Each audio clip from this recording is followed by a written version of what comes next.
এই লোকটি পাবলিক প্লেসে পুরা ভাব দিয়ে পুরা শান দিয়ে জায়েদ খানের মতো পুরা অ্যাকশন শুরু করলো। অ্যাকশন শুরু করার পরে যখন ভাবছিল যে পাবলিকের রিয়াকশন কি, রিয়াকশন দেখার জন্য পুরা যখন জায়েদ খানের মতো অ্যাকশন শুরু করলো, অ্যাকশন শুরু করা অবস্থায় লাভ দেওয়া যায় একটা মহিলার মাথার মধ্যে যা লাথি মারলো, লাথি মারার সঙ্গে সঙ্গে মহিলাটি পড়ে গেল। দেখেন কি অবস্থা, পাবলিকে যে তাকে কোনো ধুলাই করে নাই তার কপাল বলো। দেখেন না ভাই, রিয়াকশন দেখাবি, তুই অভিনয় করবি, তুই ভাব দেখাবি বা পুরা অ্যাকশন করবি, জায়গা আছে জায়গা মতো করে বা কোনো জায়গায় পুরা নিরাপদ জায়গায় করে।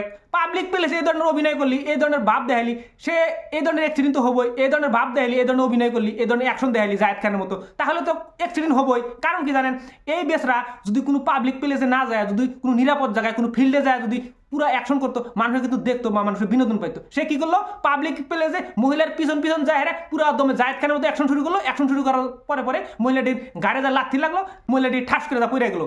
মহিলাটির রিয়াকশন কি আসছিল সেটা কিন্তু এই ভিডিওতে জানা